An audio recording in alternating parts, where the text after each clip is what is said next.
म्हणजे आपापल्या हिताच्या गोष्टी करू शकतो आणि त्याबद्दल जे काय बारीक सारीक असेल ते सुद्धा आपण सांगू शकतो एक दुसऱ्याला. कसं आपण स्वतःला स्वच्छ केलं पाहिजे, कारण आपल्या आईचं नावच मुळे निर्मल आहे आणि ह्या नावामध्ये पुष्कळ शक्ती आहे. पहिला शब्द नी आहे. नी म्हणजे नाही. नाही जे नाही आणि जे आहे त्याला म्हणतात महामाया. म्हणजे नाही आहे वास्तविक, पण आहे असं भासतं, त्याचं नाव आहे महामाया. तसंच हे सर्व संसाराचं आहे. हे दिसतं आहे आहे म्हणून, पण हे काही नाहीये. त्याला जर आपण बघितलं आणि ह्याच्यात आपण फसलेलो असतो, असं वाटतं हे सगळं काही हेच नाही. आर्थिक परिस्थिती वाईट आहे, सामाजिक परिस्थिती वाईट आहे, संसारिक परिस्थिती वाईट आहे, सगळं वाईट दिसत, चांगलं काही दिसत नाही. समुद्राच्या वरच्या थरावर जे पाणी असतं अत्यंत कडू घाणेरडं, त्याच्यामध्ये काय काय वस्तू तरंगत असतात, पण खोल गाभाऱ्यात त्याच्यात गेलं की इतकं सौंदर्य त्याच्यात, एवढी संपदा शक्ती सगळं काही असतं, तेव्हा ते वरचं काही होतं हे सुद्धा लक्षात राहत नाही. पण सांगायचं म्हणजे हा सगळा भ्रम आहे. हे जे काय बाह्यातलं हे सगळं भ्रम आहे. हे नाही हे पहिल्यांदा लक्षात ठेवलं पाहिजे. नी शब्दाची जर तुम्ही आपल्यामध्ये स्थापना केली, हे नाही आहे. कोणताही विचार आपल्यामध्ये उठला त्याला म्हणायचं हे नाही, हे ते नाहीये, तिथून सुरुवात करायची. नेती नेती वचने निगमो अवोचुस. हे नाही, हा विचार नाही, हा विचार नाही, परत हा विचार नाही, असं म्हणत गेले म्हणजे नी शब्द जो आहे जो विसर्गासहित नी आहे त्याचा अर्थ लागतो. तर काहीतरी दुसरा आहे. जो भ्रम आपल्याला दिसतो तो भ्रम नाही, तर काहीतरी याच्या पलीकडचं आहे. आणि ह्या भ्रमामध्ये आपण इतके भरमसाठ दिवस घालवले आहेत, आपलं आयुष्य पण इतकं व्यर्थ घालवलेलं आहे की जे नाही ते इतकं महत्वाचं वाटतं. आणि त्यामुळे आपण पुष्कळ पापांचे ढीग एकत्र केले. ह्या गोष्टीचा आनंद मिळेल, त्या गोष्टीचा आनंद मिळेल, त्याच्यामध्ये सुख मिळेल, ह्याच्यामध्ये सुख मिळेल, असा विचार करून आपण जे काही उपभोगण्याचा प्रयत्न केला त्याच्यामध्ये आपल्याला काही मिळालं नाही. सार आहे सर, त्याच्यात सार नाही, निस्सत्व आहे. तेव्हा अशी दृष्टी ठेवायची की हे नाही आहे, हे सगळं साफ झूट आहे, ब्रह्म एक सत्य आहे, बाकी सर्व झूट आहे, असा विचार करत जायचा. मग सहयोगाला अर्थ लागतो. म्हणजे होतं काय, बहुत सहयोगी लोक पार झाल्यावर त्यांना असं वाटतं की आता आम्ही पार झालो ना, माताजींचा आमचा आशीर्वाद आहे, मग आमच्याजवळ ऐश्वर्य कायच नाही. म्हणजे ऐश्वर्यामध्ये परमेश्वर असं त्यांना वाटतं. पार झालो मग आमच्यावर तरी अजून आमच्या घरामध्ये ठीक का होत नाही, पार झालो तरी आमचा स्वभाव का बदलत नाही, असा विचार केला पाहिजे पहिल्यांदा. तेव्हा मग लक्षात येईल की आपला स्वभाव नाही बदललेला. आणि स्वभाव शब्द किती सुंदर आहेत बघा. स्व म्हणजे आत्मा, त्याचा भाव तो मिळवलाय का आपण? स्वचा भाव जर आपण मिळवला तर बाह्यात काहीतरी असलं तरी आतलं जे इतकं सुंदर आणि अनुपम आहे की ते बाह्यातलं नुसतं नाटकासारखं वाटलं पाहिजे. हे साक्षी स्वरूपत्व जे आहे ते जोपर्यंत तुमच्यामध्ये पूर्णपणे जागृत होत नाही तोपर्यंत नी शब्दाचा अर्थ तुम्ही लावलेला नाही आणि त्याचा उपयोगी केला नाही. असा जर मनुष्य लक्षात घेईल की आपण नीवर बसलो नाही आणि अजूनही आपण कधी तर भावनेच्या आहारी जातो आणि कधी कधी सत्तेच्या आहारी, दुसऱ्यावर जबरदस्ती करतो किंवा काहीतरी उगीच सहन करत बसतो आणि त्याच्याबद्दल आपले रडत बसतो की बा मी एवढं सहन केलं, हे झालं ते झालं. त्याच्या मधोमध आपली स्थिती आहे मी वर, म्हणजे हेही नाही तेही नाही, मध्ये उभ्या आहेत तू. ही स्थिती आपली स्थापित करायला पाहिजे. ती ध्यानामध्ये फार उत्तम होते. नुसता निही शब्दाचा सुद्धा जर तुम्ही मंत्र केला तरी सुद्धा ध्यानामध्ये होऊ शकते. निर्विचारिता. पहिलं निर्विचारितेत कोणताही विचार, मग तो कसा असे नका, दुष्ट दुष्ट कसा असे नका, त्या विचारावर जर तुम्ही उड्या मारायला सुरुवात झाली, एकदा जर का ते जम्पिंग सुरू झालं की तुम्हाला तो एक तऱ्हेचा इनर्शिया किंवा म्हणायचं एक ती स्थिती स्थापना होते. आणि ती स्थिती झाली म्हणजे तुम्ही प्रत्येक विचारांवर उडतच असता. त्या विचारावर ना त्या विचारावर, त्या विचारावर ना त्या विचारावर. म्हणून इतरही जणांनी असं सांगितलं की एखादा वाईट विचार आला तर त्याला सुष्ट विचाराचा विरोध करायचा. म्हणजे इकडे एखादी गाडी आली की त्याला आपण दुसरी गाडी जर रेटली तर दोन्ही गाड्या ज्या आहेत त्या मग कुठेतरी मधोमध येते. एक अर्थाने बरंही, पण कधी कधी त्याने नुकसान होऊ शकतं. म्हणजे तिकडे एक विचार येतोय आणि आपण इकडून एक विचार, समजा चांगला विचार काढला किंवा ह्या विचाराच्या उलटा आपण घालायचा, तर तो विचार दबून परत चुपचाप बसला कुठे आणि कुठेतरी एकदमच निघेल असंही होऊ शकतं. आणि असं पुष्कळांचं हो. दाबून ठेवले विचार, काहीतरी चांगलं केलं पाहिजे, नेहमी चांगलं वागलं पाहिजे, दुसऱ्याशी चांगलं राहिलं पाहिजे, असे विचार घेऊन लोक चालले की त्रास होतो.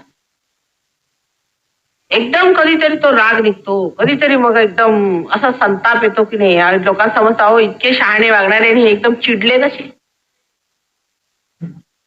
आतली शांती सहज सुटते आपली आणि आतलं जे काही सौंदर्य आहे ते एकदम नष्ट होऊन जात. तेव्हा काय करायचं, निर्विचारितेत राहायचं. विचार हाच निषिद्ध ठेवला पाहिजे. अगदी निर्विचारितेत आपण राहिलं म्हणजे मधोमध विलंबात आपण आलो, विचारच सोडायचा. एकदम प्रयत्न केला पाहिजे विचार. आता लोकांना असं माताजी विचारांशिवाय कसं होणार, विचारांशिवाय कसं चालवायचं, विचारांच्या शिवाय तर काही फायदाच आहे. पण विचार आहेच काय, पोकळ गोष्टी. निर्विचारित तुम्ही आलात तेव्हा तुम्ही आणि परमेश्वराची शक्ती एकाकार झालेली आहे. म्हणजे तुमचा बिंदू परमेश्वराच्या सागरात म्हणा, तेव्हा त्याची शक्ती तुमच्यात आली. आता हे बोट काय विचार करत बसतं का, पण फिरताय ना. विचार तू कर आमचा विचार, पण कठीण जातं कारण आपण निर्विचारित येत असू. पुष्कळ काय आम्ही सगळं समर्पण केलं आई, आम्ही सगळं काही समर्पण केलं, पण तसं काही जुळत नाही. बोलायच्याच गोष्टी होतात, कारण बोलायचं नसतं समर्पण. निर्विचारिता गाठायची म्हणजे समर्पण, म्हणजे विचारच आपण सोडला. विचार सोडल्याबरोबर मधोमध आलो. मधोमध आल्याबरोबर निर्विचारितेमध्ये आपण परमेश्वराच्या शक्तीशी एकाकार झालो. परमेश्वराच्या शक्तीशी एकाकार झालो, मग तो सगळं काही बघतो आपलं बारीक सारीक. तुम्हाला आश्चर्य वाटेल, पण तुम्ही स्वतः आपल्या विचाराने एखाद वेळा करून बघा. मग संकल्प विकल्प करोती, तो म्हणायचा आम्ही या रस्त्याने जाऊया, जाऊन बघा, करून बघा. आता सगळ्यांनी करून बघितलेलंच आहे, सगळ्या देशोदेशातनं झालेलंच आहे, सगळ्यांनी हा प्रयत्न करून बघितलेला आहे. परत सगळं निस्सार ठरलं तर हे करून बघण्यासारखं आहे. करून बघा आणि करून बघितल्यानंतर तुमच्या लक्षात येईल की तो मार्ग चुकीचा होता. तर आपण फक्त निर्विचारितेत राहिल्याबरोबर सर्व प्रेरणा, सर्व शक्त्या, सर्व काय मिळेल.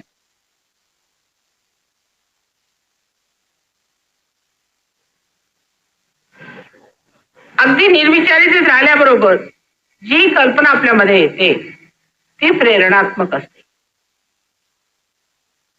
आणि आपल्याला आश्चर्य वाटेल, सगळं काही ताट समोर मांडल्यासारखं वाटेल. भाषणाला उभं राहिले, निर्विचारितेत उभं राहिले, काही विचार द्यायचे नाही. नुसतं भाषणाला तुम्ही जर निर्विचारितेत राहिला आणि जर बोलायला लागले, ज्या लोकांनी कधीही भाषण दिलं नव्हतं, ज्यांना माहित नाही भाषण कसं द्यायचं, ज्यांना काही ज्ञान नाही विशेष, ते बोलायला उभे राहिले ना असे बोलले की लोकांना आश्चर्य वाटलं, बोलतात कुठं कुठं आल्या यांच्या डोक्यात. कारण निर्विचारितेत तार लागली, तिथून येऊन राहिलंय सगळं, तोंडात तर निघून राहिलं, तुमच्या डोक्यात काहीच येत नाही. आता आमचं आम्ही सांगतो. आता जसं आपण आहे, आता आपण प्रार्थना केली, आई आमचं असं करून दे, ते आम्ही विचारात घेत नाही. आश्चर्याची गोष्ट आहे. निर्विचारित घेतो. म्हणजे तुम्ही म्हटलं मग त्याच्यावर आम्ही विचार करायचा, मग त्याला असं करा वगैरे काही नाही.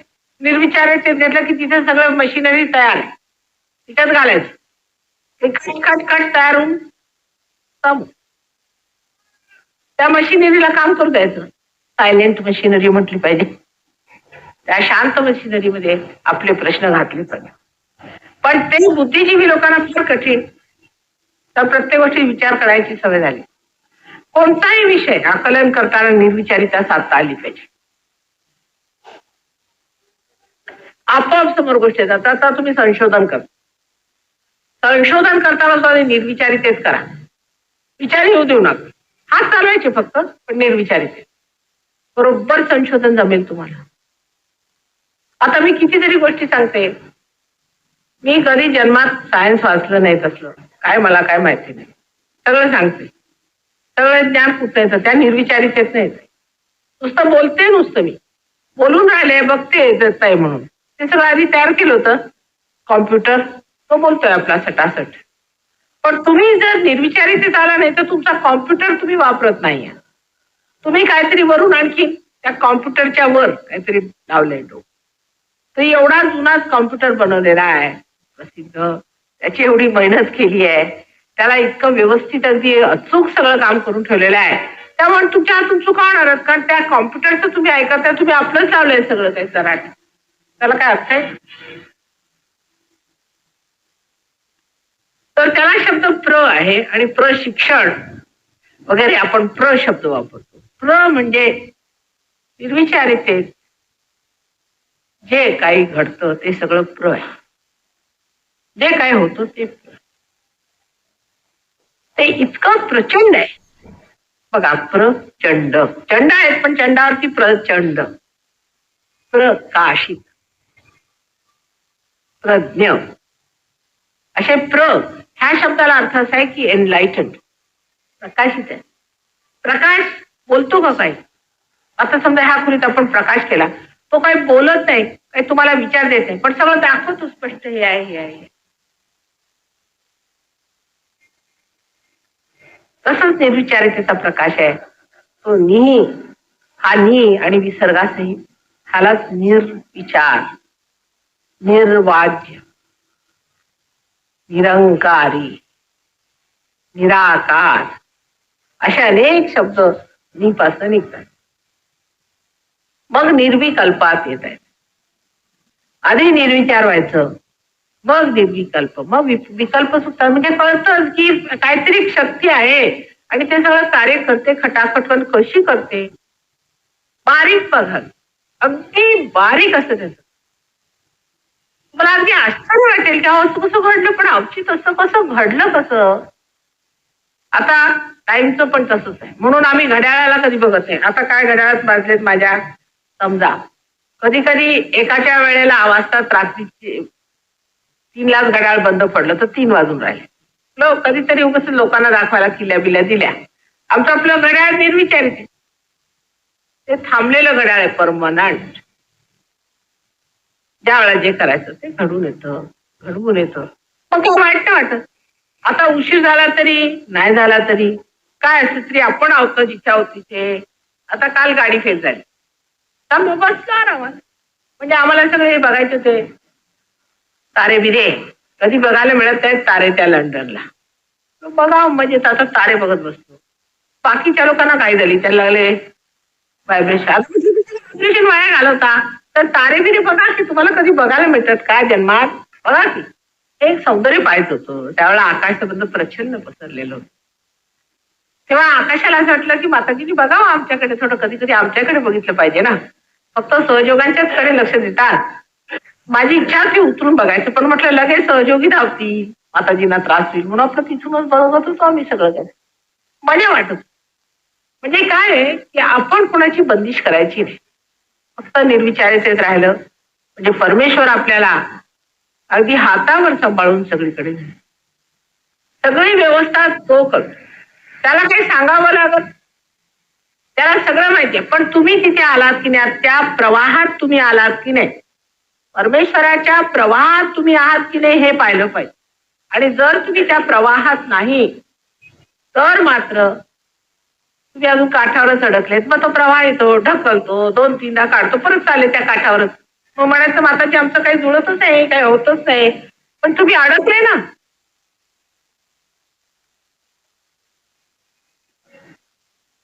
आपल्या याच्यामध्ये आहे गणेश स्तुती फार सुंदर आहे आपली जी आहे ती. पडता प्रवाही, प्रवाही शब्द वापरलेला. प्रवाहात जेव्हा आम्ही पडतो, प्रवाहात व्हायचं म्हणजे त्याच्यामध्ये आपला प्रवाह न प्रवाह परत आला जे वाहून करतो. पण एनलाइटेड जो आहे त्या प्रवाहात पडतो. पडता प्रवाही आपला आहे ना. निर्वाणी रक्षावे, आमचं जेव्हा निर्वाण होईल तेव्हा तुम्ही आमचं रक्षण करा. रक्ष रक्ष परमेश्वर, आपण परमेश्वराला म्हणतो. पण आम्ही आपलंच रक्षण करत बसलो आहे, तर परमेश्वर कशाला तुमचं रक्षण करणार? तो म्हणतो चला चला चालू दे, थोडस होऊ दे त्यांचं रक्षण. मग सगळं दुःख जगाचं, डोंगराचे एक डोंगर, मला इथं हसायला. अहो काय नुसते बलून्स आहेत, नुसते फुगे, त्याला काही अर्थ नाहीये. आपल्या गांभीर्यात उतरायला शिकलं पाहिजे. ते निर्विचारितेतलं समजलं पाहिजे, म्हणजे निर्विकल्प होणार. निरासक्त, आसक्तता नसते. माझा मुलगा, माझी मुलगी हे आपल्याकडचं विशेष. इंग्लंडला उलट आहे. इंग्लंड वगैरेला माझा मुलगा माझी मुलगी नसते. मी फक्त माझ्या मुलगा गेला तरी. एक स्थिती तिथेही की मुलाबाळांना सुद्धा मारून टाकतात. कुणाला विश्वास नाही वाटत, पण मारतात अगदी सर्रास. प्रत्येक आठवड्याला 2 मुलं मारतात, आई वगैरे. इतके दुष्ट लोक. पण इकडे मुलांसाठी देश विकायला काढते. हा माझा मुलगा, त्याला काहीतरी विशेष दिलंच पाहिजे, माझा आहे ना. मग दुसऱ्याने वेळा चालेल, माझ्या मुलाला माझा नवरा, माझा मुलगा, माझं घर, माझं चाललं तर शेवटी तसंच होतं. शेवटी मग मीच राहून जातो. माझं काही नाही, तुझं सगळं काय. बकरीला म्हणतात, फार सुंदर लिहिलेलं आहे कबीराने, की बकरी आधी जिवंत असते तर मॅ मॅ मॅ मॅ करत फिरते, म्हणजे मी मी मी मी असत. मग तिला मारलं, जीव गेला तिचा, आता काय राहिलं नाही. मग तिच्या लक्षात येतं, बा सारा आयुष्यभर मी काय मय मय करत बसलो, त्यांना मी मी मी म्हणत होतो ते सगळे बेकार निघाले. सगळे संसारातले लोक, जे आपले घरातले लोक, ज्यांना मी म्हणत होतो की माझे आहेत, ते सगळे बेकार निघाले. त्यांनीच मला कसून खाल्लं. मग त्या बकरीच्या लक्षात येत. मग तिच्या आतड्या काढतात, त्या ओढतात, आणि त्या ओढून त्याच्या तारा करून जेव्हा धुणकलेवाले चालतात ना, ती धुनकी असते ना, ती मग काय, तू ही तू ही तू ही तू ही, तूच एक आहे, तूच एक आहे, तूच एक. तसं आपलं झालं पाहिजे. मी नाही, माझं अस्तित्वच नाही आहे असं एकदा ठरवलं म्हणजे मी शब्दाला अर्थ लागतो. मग आपण ला शब्द घेऊया. ला शब्द म्हणजे हा ललितेचा शब्द आहे. ला, माझं दुसरं नाव ललिता पण आहे. हे देवीचं वरदान आहे, हे देवीचं अस्त्र आहे. ला शब्द, ला म्हणजे देवी जेव्हा ललित होते किंवा शक्ती जेव्हा ललित होते. आता ललित म्हणजे कार्यशील. त्यामध्ये जेव्हा लहरी येतात, तुमच्या हातात लहरी आहेत, त्या लाटा, आपल्याला लाटा म्हणतात तसं, हातामध्ये ह्या ज्या लाटा येऊन राहिल्या आहेत, लहरी येतात, ती जेव्हा शक्ती कार्यान्वित होते, त्या शक्तीला ललिता शक्ती असं म्हणतात. पण ते अत्यंत सौंदर्यशाली, प्रेममय, मुख्य म्हणजे प्रेममय. प्रेमाची ही जी शक्ती जेव्हा कार्यान्वित होते ती ला. आणि ह्याच सगळीकडे तुम्हाला आवरण आहे. ती कार्यान्वित आहे. ती कार्यान्वित असल्यावर मग कशाला काळजी करायची? तुमची काय होऊ शकते? अहो, एक झाडातनं तुम्ही फळ काढू शकत नाही ओढून, असं काढून दाखवा बरं एक तर. फळ तर सोडा, तुम्ही एक पान सुद्धा काढू शकत नाही, एक मूळ काढू शकत नाही. इतकंच नाही, तुम्हाला पार केलं ती सुद्धा ला शक्ती. त्या शक्तीतनं म शक्ती आणि नी शक्ती अशा दोन्ही निघालेल्या आहेत. म्हणजे नी शक्ती ही ब्रह्मदेवाची शक्ती सरस्वती ही आहे. आणि सरस्वती शक्तीमध्ये मनुष्याला निहीपणा आला पाहिजे. निहीपणा म्हणजे पूर्णपणे अनासक्तता. अनासक्तता यायला पाहिजे. आणि ला शक्तीमध्ये प्रेम आहे. आणि ती शक्ती इतरांशी आपला संबंध जोडते. ललाम शब्द आपण ऐकला असेल, लावण्य. या सर्व शब्दामध्ये ला शब्द येतो. आणि ल म्हणजे आपण लहान मुलांचं ल ल ल ल असं शिकवतो, म्हणजे त्यांना चूप करायचं असलं की त्या शब्दाला एक गोडवा आहे. आणि त्या गोडव्यानी आपण सगळ्यांना भारावून टाकलं. सगळ्यांशी बोलताना आपण ती शक्ती वापरली पाहिजे. म्हणजे सगळीकडे चराचरामध्ये ती शक्ती, ही परमेश्वरी प्रेमशक्ती सगळीकडे पसरली असताना काय केलं पाहिजे आपण? एकतर विचार सोडला पाहिजे पहिल्या शक्तीचा, कारण पहिल्या शक्तीमुळे विचार उत्पन्न होतात. आणि शेवटल्या शक्तीमध्ये काय केलं पाहिजे? ही ला शक्ती आहे, त्या शक्तीमध्ये आपण त्या प्रेमाचा आनंद घेतला पाहिजे. तो कसा घेणार? एकाकार, तन्मय. आपलं प्रेम दुसऱ्यावर किती आहे हे कुणी मोजतं का कधी? ते मोजलं पाहिजे. काय मजा येते अगदी, किती आपलं प्रेम आहे हो सगळ्यांवर. असं कधी तुम्हाला येतं की नाही डोक्यात? माझं तसंच असतं नेहमीच. मला हे वाटतं, हा हा काय प्रेम वाहून राहिल्यावर किती छान वाटतंय. तसं तुम्हाला वाटतं की नाही मला माहिती नाही, माणसांचं मला समजत नाही एवढं, पण तसं मला वाटतं. काय वाहून राहिलं माझं प्रेम, वा वा वा, काय आनंद येऊन राहिला. एखादा स्वरकार किंवा एखादा कलाकार जेव्हा आपलं संगीत त्याचं वाहू लागतं, तर ते बघतो, काय माझं संगीत वाहून राहिलं, वा रे वा, काय मजा राहिली. तसं प्रेम नुसतं अबाधित पाहिलं म्हणजे ती ललाम शक्ती, हीच ह्या लाटांची शक्ती आणि हीच ही ललित शक्ती. तर त्या ललिता शक्तीला प्राप्त झालं पाहिजे. तर त्याच्यामध्ये पहिलं असं की दुसऱ्यांच्याकडे जी आपली दृष्टी असते ती कशी आहे तिकडे लक्ष दिलं पाहिजे. म्हणजे खालच्या प्रतीच्या लोकांची दृष्टी दुसऱ्यांच्याकडे नेहमी अशी असते की यांचं काय मारायचं. म्हणजे चोट्टे लोक बसले, आता समजा आता आले तर तिच्या आधी जोडे चपला पाहतील, याच्यातल्या नव्या किती आहेत, मग त्या उचलल्या. आतमध्ये आले, त्यातले श्रीमंत किती दिसतात, त्यांचे खिसे कुठे आहेत ते आधी बघायचे. मग खिशाशिवाय मग ते खिसे चाचपले, मग बघितलं की हे जरा ते बरेच दिसतात, 7-7 आली आहेत, त्याला चिकटले. मग त्याला काहीतरी लोणी लावायचं, त्यांच्याशी दोस्ती सोडायची, त्यांच्यापासून काय मिळवता येईल ते मिळवायचं. अशी अगदी निम्न स्तरातले जे लोक असतात त्यांची दृष्टी असते, कोण कुठे त्याला कसं आपण रिकामं करायचं, तिकडे दृष्टी असते अगदी निम्न स्तरात. त्याच्यावर काही लोकांची दृष्टी असते की दुसऱ्यांचं काय वाईट असेल, वाईट गुण ते बघत असायचं, त्याच्यात काय आनंद मिळतो मला माहिती.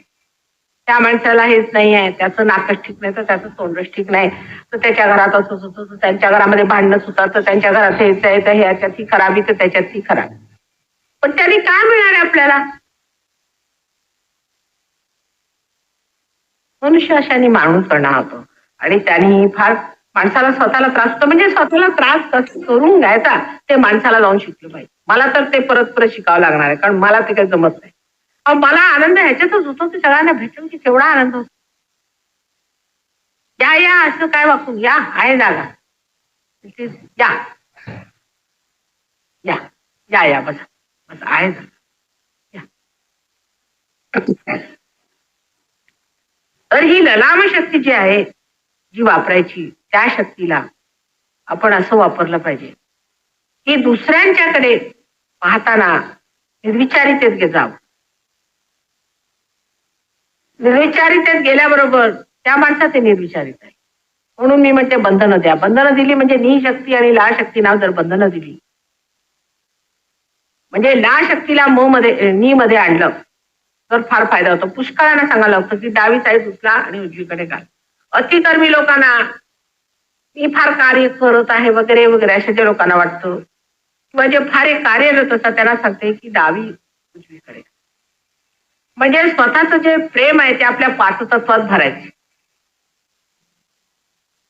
जसं आपण रंग भरतो की नाही, कॅनव्हसवर जसं आपण रंग भरतो, तसं आपलं हृदयातलं जे प्रेम आहे ते आणून, ती प्रीती जी आहे ती आणून आपण आपल्या ज्या कार्याची शक्ती आहे ही शक्ती त्याच्यामध्ये भरायची. ही शक्ती एकदा भरली की त्या अशा माणसाला फार रंगत आणि तो हळूहळू असा पसरतो. त्याची प्रीती अशी वाहते. मराठीत एक शब्द आहे स्नेहाळते. त्याची कृती जी आहे ती स्नेहाळते. त्याला असा रंग चढतो अशा माणसाला आणि इतका आकर्षक असतो तो मनुष्य. अशा माणसाजवळ तासन तास नुसतं जाऊन बसलं तरी वाटतं बसलोच कुठतरी निवांत छान. तर ती स्नेहाळली पाहिजे. पण त्याचा उपयोग असा होतो की माणसं जोडली जातात, सोडली जात नाही. आपलेपणा वाढतो. सगळ्यांना वाटतं की कुठेतरी असं स्थान आहे इथे आपल्याला प्रेम स्नेह सगळं मिळालं. तर ही प्रभूची जी प्रेमाची शक्ती आहे तिला जोपासली पाहिजे. आपल्यामध्ये असे विचार आले कोणतेही तर असं समजलं पाहिजे की आपण त्या गंगेमध्ये घाण टाकू. असं जर आपण विचार ठेवला तर आपली जी ला शक्ती आहे, प्रेमळ शक्ती आहे ती पूर्णपणे स्वच्छ राहील, अगदी स्वच्छ राहील आणि त्याच्या स्वच्छतेत आपल्याला खूप आनंद वाटेल. दुसऱ्यांच्याकडे पाहण्याच्या दृष्टीमध्ये कोणतेही चिकित्सित नसले पाहिजे. मला जर तुम्ही कुणाविषयी विचारलं की हे ग्रस्त कसे आहेत, तर मी फक्त फार तर कुंडलिनीवर सांगू शकेन की बायांचं हे धरतं कधी कधी. त्याच्या पलीकडे हे ग्रस्त कसे आहेत, त्यांचा स्वभाव कसा आहे वगैरे असं कोणी विचारलं की माझ्या लक्षात येत नाही ती गोष्ट. अगदी लक्षात येत. कोणी मला सांगितलं की नाही हे फार असा आहे, यांचा स्वभाव असा आहे तसा आहे, की मी म्हणते अहो ते स्वभाव म्हणजे काय, 2 मिनिटाची गोष्ट. आज नदी इथे वाढते तर उद्या कुठे वाढणार आहे काय सांगतायत. आता तुम्ही कोणत्या मुक्कामावर बसलेत हे पाहिजे. तुम्ही जर इकडेच बसला गाणीत तर इथे वाहते तर तुम्हाला विक्षिप्त वाटत असेल. आम्ही तिकडनं सागराकडनं बघतोय तेव्हा ही नदी कुठे येणार आहे ते आम्हाला माहिती आहे. आणि परिवर्तन हे सहयोगात नेहमी होत असतं. तेव्हा कोणत्या माणसाला असा ठिप्पाने मारला पाहिजे की हा मनुष्य अगदी कामात गेलेला आहे, आता काही कामाचा नाही, असं नाही म्हणत. प्रत्येक माणसामध्ये परिवर्तन होणार आणि झालंच पाहिजे. आणि आपल्या सहयोगाचं कार्यच म्हणजे परिवर्तनच आहे. तेव्हा ज्यांचा सहयोगावर विश्वास आहे त्यांनी कोणत्या माणसाला असं म्हटलं नाही पाहिजे की हा मनुष्य कामात न गेला. प्रत्येक माणसाला त्याची पूर्णपणे सवलत दिली पाहिजे. आता आपणच बघता की आम्ही कुठे होतो आणि कुठे आलो आणि आता नदी कुठं चालली पुढं, असा जर विचार केला तर तुम्ही स्वतःची तर इज्जत करालच पण दुसऱ्यांची करा. स्वतःची ज्या माणसाला इज्जत नसते तो दुसऱ्यांची करत नसतो. तेव्हा ललाम शक्तीला खूप वाढवलं पाहिजे. याच्यावर बोलायला लागले मला एक पुस्तक लिहावं लागलं. पण त्याचा मजा काय आहे ते मात्र मी तुम्हाला सांगू शकत नाही, कारण ते शब्दात घालता येत नाही. शब्द म्हटलं तर फारच अपुरे पडतात त्या गोष्टीला. हे घालायचं म्हटलं तर जसं आपलं मित्र जर तुम्ही अंकित करायचं म्हटलं तर फार तर त्याचे मसल्स तुम्ही कराल पण त्याचे इफेक्ट्स तुम्ही सांगू शकणार नाही. तशातलंच आहे. त्या शक्तीला वाढवलं पाहिजे. ललाम शक्ती त्याने माणसाला एक सौंदर्य, एक आकर्षकता, एक फार स्वभाव चांगला आहे. बोलताना वागण्यात सर्व गोष्टीमध्ये हे बघितलं पाहिजे की आपली ललाम शक्ती वाढते. म्हणजे एखाद्या माणसाला रागवण्याचा गोडवा असतो ते सुद्धा गोड वाटत.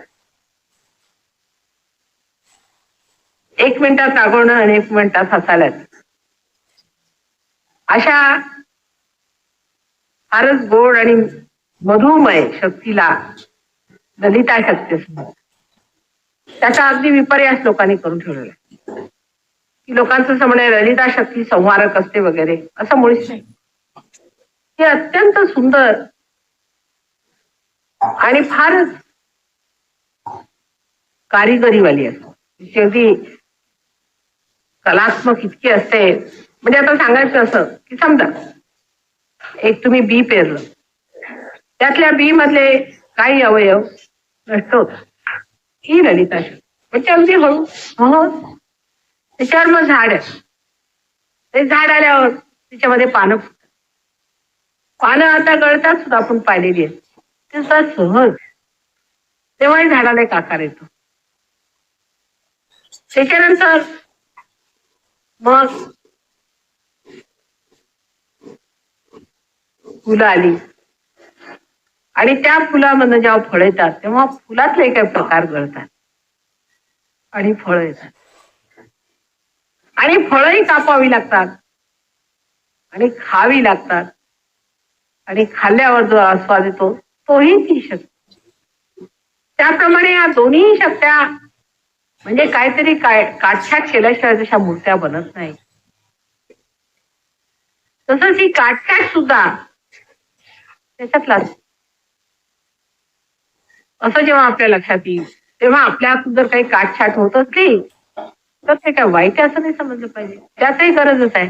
पण तीच कलाकार कलात्मक दृष्टीने करतो आणि एखादा असा बोथट मनुष्य असला की तो बोथटपणा आहे.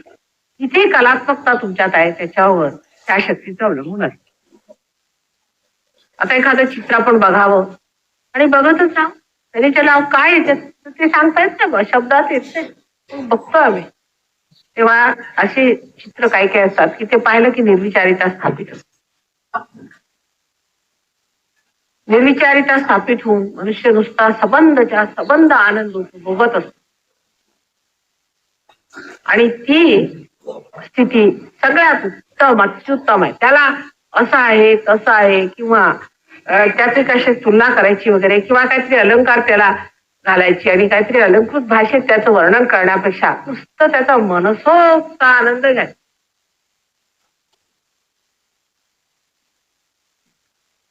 रसस्वाद म्हणतात त्याला, तसा रसस्वाद घेत राहायचा. त्याला शब्द नाहीत, त्याला वर्णन नाही आहे, ते फक्त आतून अनुभवायचं आहे. तो अनुभव सगळ्यांना घडला पाहिजे. आता म मधला शब्द फार मजेदार आहे. म हा महालक्ष्मीचा शब्द. म म्हणजे आपली धर्मशक्ती, तशीच आपली उत्क्रांतीची शक्ती आहे. म शब्दामध्ये माणसाला धडपड करावी लागते, गोष्ट आत्मसात करावी लागते, आतमध्ये घ्यावं लागतं, आकलन करावं लागतं, दोन्ही. जसा एखादा आर्टिस्ट आपल्या ला शक्तीने आपल्या करतो, नंतर नी शक्तीने त्याची रचना करतो आणि त्याला ठीक करायच्या वेळेला तो म शक्ती वापरतो. प्रत्येक वेळा बघतो ठीक आहे का नाही, मग परत हे करा, मग परत मिटवायचं, परत करायचं, ती म शक्ती जाईल. म्हणजे हे ठीक नाही ना, मग दुसरं आणायचं, तिसरं बघायचं. हे जे ठीक करण्याचं काम आहे त्याला थोडी धडपड पाहिजे, स्वतःला ठीक करत राहावं लागतं. ते जर नसलं आपल्यामध्ये तर उत्क्रांती झाली नसते. परमेश्वराला फार धडपड करावी लागते. म्हणजे म शक्ती ही म्हणजे आपल्याला हस्तगत करावी लागते आणि त्या शक्तीला प्राप्त होण्यासाठी टिकवावं लागतं.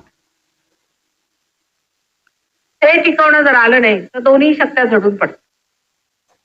त्या शक्ती जर तुम्ही उभे झाले ना तर दोन्ही साईड पडतात, कारण त्या मध्यबिंदू आहे, सेंटर ऑफ ग्रॅव्हिटी आहे, त्या मध्यबिंदू मध्ये असायला पाहिजे. आणि मध्यबिंदू ही म शक्ती आहे आपल्या उत्क्रांतीची, आणि त्या उत्क्रांतीच्या शक्तीवर जेव्हा तुम्ही वाढत जाल तेव्हा ह्या दोन्ही शक्त्या तुमच्यामधनं कार्यान्वित.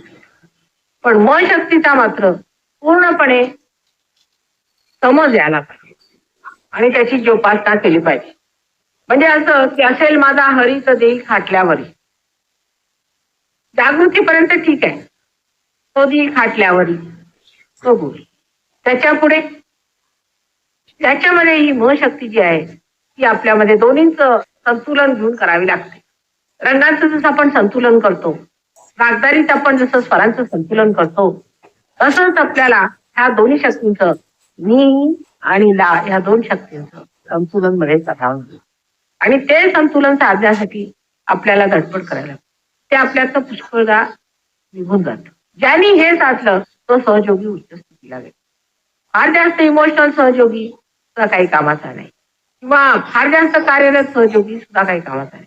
पण जो आपल्या प्रेमशक्तीला कार्यरत करतो आणि वारंवार त्याचं सीमावलोकन करतो, म्हणजे असं आहे की आता एक आपली कार्यपद्धती आहे का, समजा आमच्या कार्यपद्धतीला आपण प्रत्येक वेळा माताची काहीतरी नवीन काढतो, हे तुम्ही पाहिलं असेल. प्रत्येक वेळा माझं काहीतरी नवीन असतं, नवीन पद्धत असते. ते आता हे नाही जमलं तर दुसरं कोण बघायचं, ते नाही जमलं तर तिकडून, जर डोक्यात नाही गेलं तर शेपटाकडनं. कधी हसून करते, कधी रडून करते, कधी समजावून करते, कधी प्रेमाने सांगते. तसं आहे प्रत्येकाने जर आपली पद्धती एक फिक्स आहे करायची, ही पद्धत आहे. सकाळी उठले, कुंकू लावलं, माताजी नमस्कार केला, निघाले की मेकॅनिकल झाले तुम्ही. ही जिवंत पद्धती नाही. जिवंत पद्धतीमध्ये नवीन नवीन पद्धती शोधून काढायची. तसं मी नेहमी मुळाचं उदाहरण देते की एक मूळ निघालं, ते मूळ हळूहळू हळूहळू खाली जमिनीत पेरत जात. आता जिथे जिथे त्याला अडचण येतात तिथे बरोबर त्याच्या वळसा घालून ते निघतं. ते काय भांडत नाही, आहे ना बस बाबा आहे ठीक, वळसा घालून बरोबर जाऊन ते मग बसत. आणि जर तिथे अडचणी नसल्या तर ते झाडाला मुळी धरू शकणार नाही, म्हणून त्या अडचणी पाहिजेत. अडचणी नसल्या तर तिथे काय झाड टिकणार नाही, म्हणून अडचणी पाहिजेत. त्याशिवाय तुमची प्रगतीच होणार नाही. पण त्या अडचणींवरती कसा मात करायचा ते जे शिकवते ती ही म शक्ती आहे. आणि म्हणून ती मा शक्ती, ती आईची शक्ती. म्हणजे त्याला सगळ्यात प्रथम मनुष्यामध्ये सुज्ञता, ज्याला विस्डम म्हणतात ते पाहिजे. ते आम्ही असं करत आलो तर तसंच आम्ही करणार. आता आम्हाला समजा एखाद्या माणसाचा स्वभाव फार गरीब आहे, ज्याला गरीब आपल्याकडे शब्द वापरतो, आणि आम्ही गरीब माताचे काय करतो, बदला तुम्ही सिंह व्हा. एखादा सिंह आहे, आता तुम्ही जरा शेळी व्हा. असं केल्याशिवाय होणार नाही. आपल्या पद्धती बदलायला पाहिजे. रोजच्या ज्या मनुष्याला पद्धती बदलता येत नाही तो मनुष्य कधीही सहयोग वाढवू शकणार नाही. कारण तो एका पद्धतीला चिकटला, लोक कंटाळले त्या पद्धतीला. आता काहीतरी नवीन पद्धत पाहिजे, बोर होतो ना मनुष्य. तरी मग पद्धती आता बायकांना फार समजतंय बरं, बायकांना याची अक्कल फारच. म्हणजे आज अमुक केलं, आज पोहे, मग उद्या करंजा, दुसऱ्या दिवशी काहीतरी, सगळं काहीतरी अजून बदलून करायचं, जरा असं बदलत जायचं. म्हणजे पुरुषांना हे लागतं सारखी क्युरिओसिटी. आज घरी गेलं की काय असणार, बेत, त्याचं नाव बेत. हे कुठे जातात हॉटेलात, घरी येणार सरळ, काय तरी घरी या, ते बायकांना अक्कल असते. तर ही जी स्थिती आहे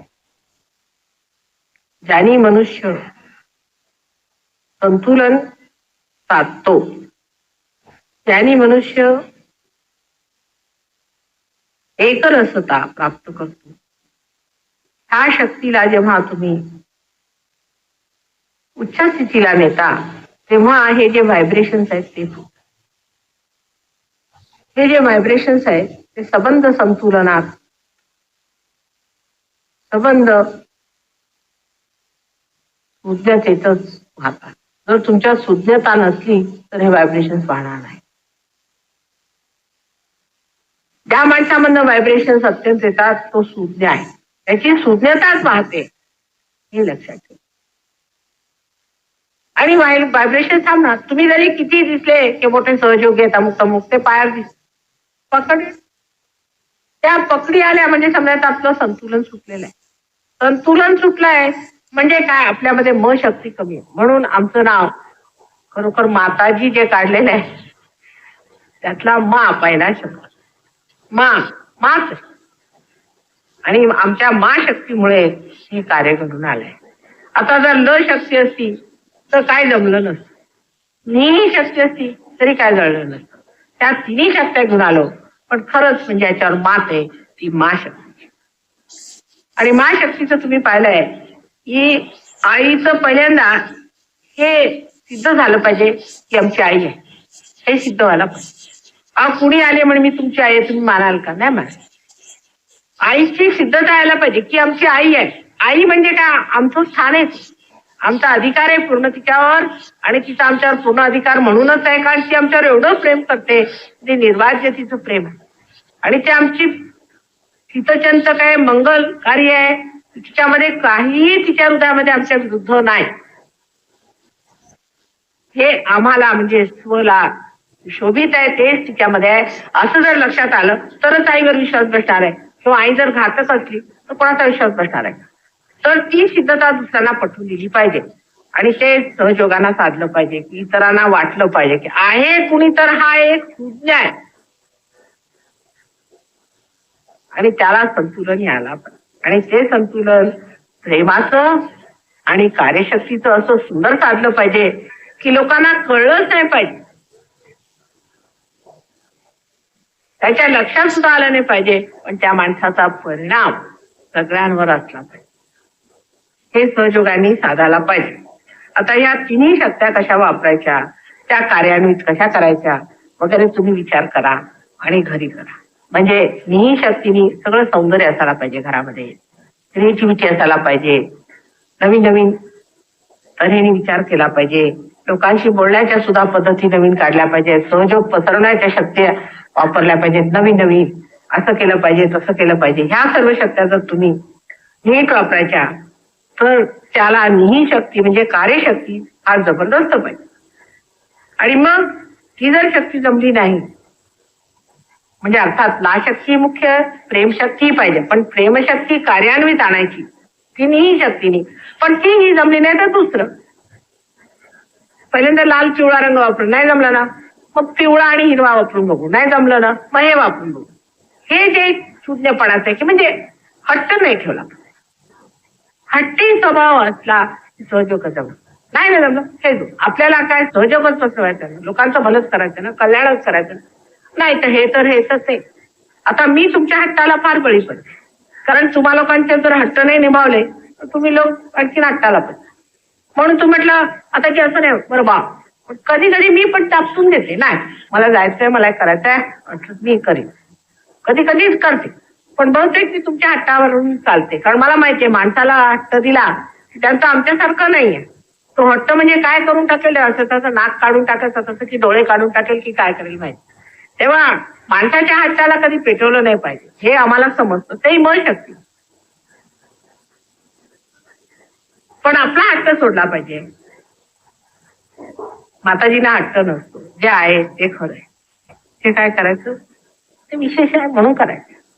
तर आम्हाला काही इच्छा नाहीये, आमच्यामध्ये ला शक्ती नाहीये की ही शक्ती नाही की म शक्ती, काही नाही. त्या शक्त्या आम्ही आहोत हे आम्हाला माहिती नाही. आम्ही काही नाही, नुसतं बघत असतो सगळा खेळ चाललेला आहे, ह्या शक्त्या काय आणि हे काय असलं बघायचं. असलं जीवन जेव्हा होऊन जातं तेव्हा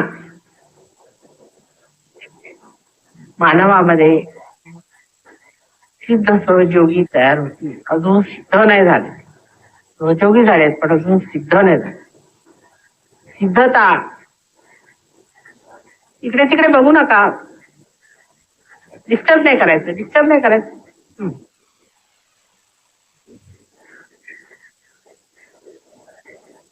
सिद्धता साधली पाहिजे. डिस्टर्ब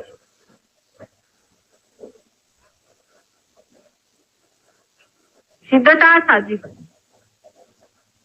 आणि सिद्ध सहयोगी जो असतो म्हणजे एक तार परमेश्वराला आपल्या काबूत करून सगळं काही त्याच्या हातून वाहू लागतं.